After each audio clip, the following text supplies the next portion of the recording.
आज भाइयों तुमसे गुजारिश करना चाहता हूँ, एक बहन को ससुराल वालों ने धक्के दे के घर से निकाला, अल्लाह अकबर, भाइयों ने घर में जगह नहीं दी। क्या कसूर था उस बहन का? इस यही कि वो एक बेटी है, इसलिए उसे बाप की जायदाद में बैठने तक का हक नहीं। उसकी यही खता है कि वो एक बेटी बन के दुनिया में आई है, इसलिए उसे जीने का अधिकार नहीं है। मैं पूछना चाहता हूँ ऐसे बेगैरत भाइयों से जो जिंदगी भर बाप बहन के हाथ की रोटियां तो खाते रहे हैं, आज जब बहन मुसीबत में आई है तो भाइयों ने दरवाजे बंद कर लिए हैं। जब कल तुम पे मुसीबत आती थी तो बहन सदका दिया करती थी, आज बहन पे मुसीबत आई है तो भाइयों की जिम्मेदारी है कि सदका दे करके बहन की मुसीबत को टाला जाए। लेकिन जालिमों ने दरवाजे बंद कर लिए हैं। और तुझे क्या पता है बहन क्या होती है? तू क्या जाने बहन क्या है? खुदा की कसम कभी स्कूल जाने वाले बच्चों से पूछ बहन क्या होती है, ये बताएंगे बहन क्या है, इसका प्यार क्या है। ओ यार भाई 70 साल का हो, बहन 75 साल की हो, तब भी पूछ उससे कि ये तेरा क्या लगता है। वो 70 साल के बूढ़े को मुस्कुरा के देखती है और कहती है मेरा लाल लगा करता है। ये बहन होती है, ये रिश्ते होते हैं बहन के। वो 70 साल के भाई को लाल कह देती है। अल्लाह अकबर के भाइयों की जिम्मेदारी नहीं बनती कि वो बहन को मां का दर्जा दे दे? हम हैं कहां, किस जगह चल रहे हैं? अल्लाह माफ करे, बहनों की इज्जतें किया करो, इनकी कदर किया करो। ये चली गई तो नसीब नहीं होंगी। मैं अर्ज कर रहा था बहनों को समझना है तो स्कूल के बच्चों को कभी देखो, जब स्कूल से आए इन्होंने टाई कहीं फेंकी, शर्ट कहीं फेंकी, पैंट कहीं फेंकी, कैप अलग बस्ता अलग। बहन ने देखा भाई आया है बस्ता लेके थक गया है, अल्लाह अकबर ये नहीं कहती भाई तूने बस्ता कहाँ डाल दिया है, ये नहीं कहती कपड़े साइड से रख दे। वो देखती रहती है, मुस्कुराती रहती है। एक कपड़ा उस कोने में पड़ा है, दूसरा कपड़ा उस कोने में पड़ा है, बहन सारे कपड़ों को इकट्ठा करती है। कल भाई को स्कूल जाना है, कहने से पहले इसकी ड्रेस तैयार की जा रही है, प्रेस कपड़ों में बहन ने की है, मेहनत करके मजदूर बन के धुलाई बहन ने की है, कपड़े तैयार हो जाते हैं। अगले दिन स्कूल का वक्त है, बहन भाइयों को उठाती है, माथा चूम के कहती उठ जा मेरे चांद सुबह हो गई है, उठ जा मेरी जान सुबह हो गई है। कितने प्यारे लहजे बहन के होते हैं। जब तुम स्कूल जाया करते थे कौन सा मीठा लहजा था जो बहन ने तुम्हारे लिए इस्तेमाल न किया। कभी माथा चूम के उठा रही है, कभी हाथ चूम के उठा रही है, कभी पैर के तल में चूम के उठा रही है। बहन ने उठाया है, तैयार किया है, ड्रेस पहनाई है, भाई तैयार हुआ है, बहन ने टिफिन तैयार करके हाथ में दे दिया। जब टिफिन तैयार करके बहन हाथ में दे चुकी है, बहन बैठ करके भाई के पैरों में अपने हाथ से जूते पहना रही है। और तू हाथ से दुपट्टा नहीं दे सकता, वो तेरे पैर पकड़ के जूते पहना रही है। और जब तूने 2 कदम बढ़ाए ठोकर लगी, तेरे पैर पे मिट्टी लगी, तूने कहा बहन जूता सन गया है। वो अंदर नहीं गई है, न एक पुराना कपड़ा नहीं देखा है, गंदा कपड़ा नहीं देखा। जब तूने कहा जूते पे मिट्टी लग गई है, तेरी बहन ने अपना वो दुपट्टा जो सर की इज्जत भी है, जो सर का वकार भी है, जो बहन की शान भी है, जो बहन की आन भी है, उसी दुपट्टे का कोना पकड़ती है, जूता साफ करना शुरू कर देती है। ये नहीं देखती दुपट्टा मैला होगा कि नहीं, मुस्कुराती रहती है, जूते साफ करती रहती है। कसम खुदा की लहजा बताता है, ए भाई ये तो दुपट्टे की बात है, अगर जरूरत पड़ जाए आवाज दे देना, बहन अपने जिस्म की खाल लेकर के हाजिर हो जाए। क्या बात है बाबा, सुभान अल्लाह। नारे तकबीर, नारे रिसालत, मसला के आला हजरत। इज्जत करेंगे बहनों की। क्या बात है बाबा, बोलो जी इंशाअल्लाह, बोलो इंशाअल्लाह। इंशाअल्लाह। बहनों की इज्जत करो। सैयदा ज़ैनब ने कहा था जब जात शान वाली है तो सदका भी शान वाला ही होगा। वाह, क्या करना चाहती हो बहन? फरमाने लगी इजाजत दें मैं आपके नाम का सदका दूं। क्या दोगी? आपने गर्दन झुकाई, कहने लगी हुसैन मेरा जी चाहता है मैं तेरे नाम के सदके पे बेटे कुर्बान कर दूं। सुभान अल्लाह, सुभान अल्लाह, अल्लाहु अकबर। ये बहन होती है, ये बहन होती है। खुदा के वास्ते इज्जत करो, कदर करो बहनों की, रिश्तों की कदर करो। आज दौलत ने फासले बढ़ा दिए, दौलत ने। भाई के जेब में अगर टके आ गए ना कुछ तो सबसे पहले अपनी दौलत का रोब अपनी बहन को दिखाता है, अपनी बहन को सबसे पहले दौलत का रोब। बहन कहती भाई किसी दिन आ जाना, अगर तू आएगा तो मेरी इज्जत बढ़ जाएगी कि इसका भाई मास्टर है, इसका भाई कलेक्टर है, आना किसी दिन मेरी इज्जत भी बढ़ा दे। वो तो कुछ और सोच के बुलाती है, लेकिन जब ये जाता है ना तो जाकर के पहले बिस्तर झाड़ता, औकात दिखाता, औकात अपनी। ये झाड़ के बिस्तर दिखाता है कि तेरे बिस्तर इस लायक नहीं जो तेरा मास्टर भाई इस पे बैठ सके। औकात दिखा रहा है बहन को। वो बहन जब बर्तन देती है खाने के लिए तो प्लेट उठा के यूं देख रहा है, अगरचे वो धो के लाई है लेकिन ऐसे देख रहा है। देख के कहता है एक बार और पानी निकाल दो। क्यों? ये दिखा रहा है ना कि तू गरीब है, तेरे बर्तन इस लायक नहीं कि तू अपने भाई को इसमें खाना खिला सके। कसम खुदा की तू कितना भी बड़ा दौलत वाला हो जा, लेकिन मेरे हुजूर से बड़ा नहीं हो सकता है, मेरे हुजूर से बड़ा नहीं हो सकता। कैसे रिश्ते मेरे हुजूर ने निभाए, कुर्बान जाओ हुजूर की। कसम खुदा की, दीन दिया तो दीन बेमिसाल दिया, और अगर अखलाक दिया है तो अखलाक भी बेमिसाल दिया। बेशक, सुभान अल्लाह। कायनात में हुजूर जैसा अखलाक नजर ही बेशक नहीं आता नजर। अल्लाह अकबर, कैसा अखलाक हुजूर का। इजाजत है बता दूं, 5 मिनट है आपके पास? बिल्कुल बिल्कुल जी, है ना भी? जी जी। अगर तैयार हैं तो कहते हैं या रसूल अल्लाह। या रसूल अल्लाह। अल्लाह सलामत रखे। मैं सोच रहा था सो गए, लेकिन बड़ी गहराई के साथ आप सुन रहे हैं। अल्लाह आपको सलामत रखे। जरा मोहब्बत से कह दें या रसूल अल्लाह। या रसूल अल्लाह। और जवानों, जैसी जवानी है ना, फिर वैसी आवाज भी निकाल लिया करो। हाँ, वैसी आवाज भी निकाल लिया करो। हम चौराहे पे खड़े होते हैं तो एक बंदा पूरा चौराहे सर पे उठा लेता है। चाय की दुकान पे बैठ के 2 बंदे पूरा दिन शोर करते रहते हैं, मोहल्ले वाले तंग आ जाते। वहां लोग कहते हैं ये चुप जाए तो नहीं चुपते, यहाँ लोग कहते हैं बोले तो बोलते नहीं। उल्टा क्यों करते? जरा सारे कहते हैं या रसूल अल्लाह। या रसूल अल्लाह। अल्लाह सलामत रखे। मैं रिश्ते बता के बात खत्म कर लूं। एक आखिरी, कायनात में मेरे हुजूर से बड़ा कोई है नहीं, है ना? नहीं, हुजूर की कोई सगी बहन नहीं थी। कुछ लोग बहनों का हक बेच के मार के हज करने जाते हैं, अल्लाह हैं हज करके आते हैं बहनों का हक खा के, और कहते हैं ऐलान करना हाजी समीर आए हैं।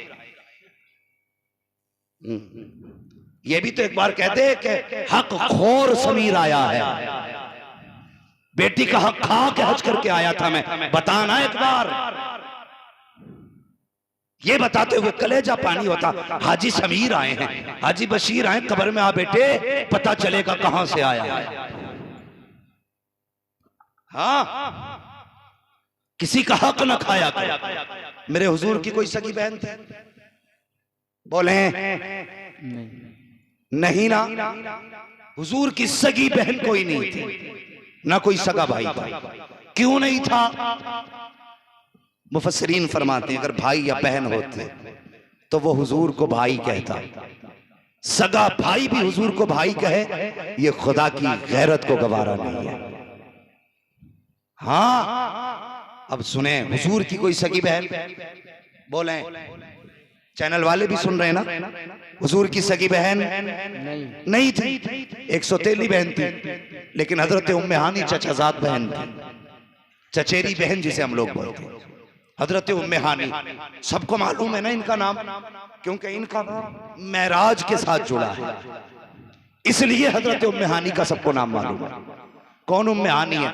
हुजूर कभी दोपहर में आराम करना चाहते थे ना, तो इनके घर आते थे, और हुजूर इनकी खजूर की चारपाई थी, खजूर के बांधों की, उस पे हुजूर लेटते ना, ऐसे यूं हाथ रख के लेटते, तो हुजूर का पसीना माथे से टपकता, कलाई के जरिए कोनी तक आता, कोनी से बूंद बूंद करके नीचे टपका करता था। तो हजरत उम्मे हानी शीशी लगा देती थी, सारा पसीना हुजूर का उसमें इकट्ठा करती। जब कोई लड़की दुल्हन बना करती तो इत्र की जगह हुजूर का पसीना लगा दिया। क्या बात है, वाह वाह, बेशक। ये हजरत उम्मे हानी, ये हजरत उम्मे हानी, और जिसके हुजूर का पसीना लग जाता था उसकी 7 पुश्तें महका करती थी। बेशक, सुभान अल्लाह। ये हुजूर का पसीना था, 7 पुश्तों तक मसले महकते थे। तो ये उम्मे हानी, हुजूर इनके घर आराम करते थे। जब ये ईमान लाई ना, तो एक रिवायत के मुताबिक शोहर ने इन्हें छोड़ दिया। आज हम कलमा पढ़ाए, हमने इसकी कोई कीमत नहीं दी है, कोई कीमत हमने नहीं चुकाई। आज बंदे मुसलमान कहलाते हुए शर्माते हैं अपने आप को। कल पिट पिट के वो कहते थे हम मुसलमान हैं, चर्बी पिघलती थी कहते थे हम मुसलमान हैं। मुश्किल उस दौर में था मुसलमान होना। लोग कहते हैं आज मुश्किल, आज क्या मुश्किल है भाई? उन्होंने पत्थरों पे नमाजें पढ़ी, आज एसी में बंदे को मुश्किल लग रहा है। हैं एसी लग रही है, कालीन बिछवा दी मुतवल्लियों ने, आओ भाई पढ़ो नमाज, हम एसी चलवाएंगे, जनरेटर चलवाएंगे। लेकिन फिर भी बंदा कहता बड़ा मुश्किल होता गर्मी में नमाज पढ़ना। आज मुश्किल है या तब मुश्किल था जब कोड़े मारे जाते थे, तब मुश्किल था जब चटाई में लपेट करके धुएं की धुनी दी जाती थी, दम घुट जाता था, तब मुश्किल था ना। अल्लाह अकबर। उम्मे हानी ईमान लाही शोहर ने छोड़ा अकेली रह गई। हुजूर हिजरत करके मदीना शरीफ आ गए। 10 साल हुजूर के बगैर हजरत उम्मे हानी ने गुजारे। कोई कमाने वाला नहीं था। आज लोग पैसों के लिए कमाते हैं, कल लोग रोटी के लिए कमाया करते थे। सबसे बड़ा अमीर वो होता था जिसके घर में पेट भर के खाना होता था। आज खाने देखो, एक एक भगोने भर के फेंके जा रहे हैं बने बनाए खाने। कभी हिसाब लगाया अगर ये खाना किसी यतीम गरीब के मुंह तक चला जाता तो कितने वक्त का उसके भूख का इंतजाम हो जाता? कभी हम नहीं सोचते, कभी ख्याल नहीं आता हमें। 10 साल इंतजार किया उम्मे हानी ने, 10 साल। 10 साल के बाद हुजूर तशरीफ लाए, फतह मक्का हुआ। जब मक्का शरीफ में हुजूर तशरीफ लाए ना, तो आज हजारों तलवारें हुजूर के साथ थी, हजारों तलवारें। जब मक्के की गली में गुजरे, उम्मे हानी के बच्चे की निगाह पड़ी, देखा, देख करके घर की तरफ दौड़े, कहने लगे माँ जिसको तू भाई कह के पुकारा करती आज हमने उसे देखा है। माँ ने कहा क्या कह रहे हो? हाँ माँ, जिन आंखों की तारीफ करते तुम नहीं थकती, आज हमने उन आंखों को देखा है। जिस चेहरे को कहती है ना चांद से ज्यादा हसीन है, हमने उस चांद से चेहरे को देखा है। माँ कहती क्या कह रहे हो? हाँ माँ, जिनकी तू बात बताती है कि वो हमारे घर आके लेटा करते थे, आज हमने उन्हें मक्के में देखा है। हजरत उम्मे हानी कहती हैं हुजूर की आमद की खुशी से खबर सुनी है, मेरा कलेजा खुशी से उछलने लगा। अचानक बच्चे कहते हैं ए माँ, कल वो गुर्बत का दौर था जब हमारे घर आके बैठा करते थे। ए माँ, तू कहती है तुझसे उनका बहन भाई का रिश्ता है, क्या आज वो सरदार बन के आए हैं? आज भी अपनी गरीब बहन के घर आएंगे? ए माँ बताना, आज उन्हें अपनी गरीब बहन का घर याद होगा? उम्मे हानी कहती है जब बच्चों ने इतनी बात कही थी तो मैं शशोपंज में थी। अगर हाँ कहती हूँ, नहीं आए तो क्या होगा?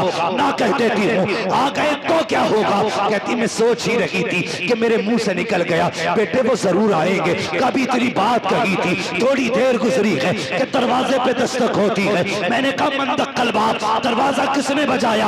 आवाज आती है अना मोहम्मद रसूलुल्लाह का। जैसी इतनी आवाज आई है मेरे बच्चों ने छलांग लगाई, जाके कोई हुजूर के कदमों से लिपट गया, कोई दामन से लिपट गया। कहती हुजूर ने पर्दा हटाया, मैं आका को देख रही थी, आका मुझे देख रहे थे। कहती मुझे आंखों पे भरोसा न था, लगता था जैसे कोई ख्वाब नजर आ रहा हो। अल्लाह अकबर। कहती हुजूर मुझे देखते रहे। उसके बाद सरकार ने फरमाया उम्मे हानी घर पे ही खड़ा रखोगी या अंदर आने की भी इजाजत दे दोगी? कहा जैसे हुजूर ने इतना कहा है। मैंने कहा या रसूल अल्लाह, ये घर भी आपका है, हम भी आपके हैं, इजाजत की जरूरत क्या है? अंदर तशरीफ ले आइए। अब सुने वो बेगैरत भाई जो बहन के घर जाके बिस्तर झाड़ा करते हैं, कान खोल करके सुने। उम्मे हानी कहती है जब हुजूर अंदर आए हैं मेरे घर में बिछाने के लिए बिस्तर भी न था, चारपाई भी न थी। आका आए हैं, आपने दाएं बाएं देखा, एक टूटा हुआ चटाई का टुकड़ा पड़ा था, बोरिया पड़ा था। कहते हुजूर उसी पे आके बैठ गए।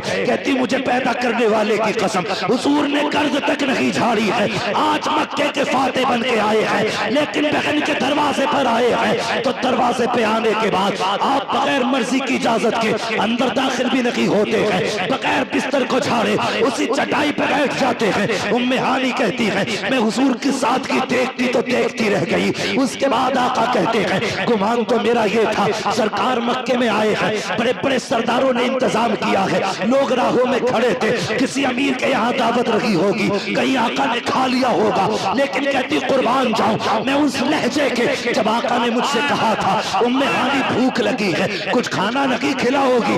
जब आका ने इतना कहा है, कहती मैं फौरन उठी हूँ, जाकर के किचन में चली गई। मैंने किचन में जाकर के एक एक बर्तन तलाश किया, कहा कुछ भी ऐसा ना था जो मुस्तफा को बना के खिला देती। कई दिन का तो बच्चों का फाका था, बनाने के लिए कुछ भी ना था। लेकिन मैं शर्म की वजह से जब किचन के अंदर रुक गई, आका करीम तो दिलों के हाल जानने वाले हैं। सरकार फरमाते हैं उम्मे हानी कुछ भी ताजा ना बनाना, जो रखा हो वही लेके लेके आओ। कहती जब सरकार ने इतना कहा जो रखा के वही लेके आओ। मुझे याद आया मेरे घर में एक जो की रोटी का टुकड़ा है जो कई दिन का रखा हुआ है। कहती मैंने वो टुकड़ा उठाया, थोड़ा सा प्याली में सिरका लिया, जाके आका की बारगाह में पेश कर दिया। या रसूल अल्लाह मैंने ये लाई हूँ, आका करीम के आगे रखा। अब सुने, जो बहन की रोटियां देख करके माथे पे लकीरें डाला करते हो, उम्मे हानी कहती है सरकार ने रोटी को देखा, चेहरे पे लकीर नहीं आई, माथे पे बल नहीं आई, आंखों में गुड़ी नहीं आई है, बल्कि रोटी को देखा मुस्कुरा दिए। उम्मे हानी कहती है मुस्तफा ने मुश्किल से टुकड़ा तोड़ा, तोड़ने के बाद उसको सिरके में भिगोया, भिगोने के बाद मुंह में रखा। कहती मैं देख रही थी चबाने में आका को दिक्कत हो रही है, लेकिन चेहरा नहीं बिगाड़ा है, गुस्सा नहीं किया है।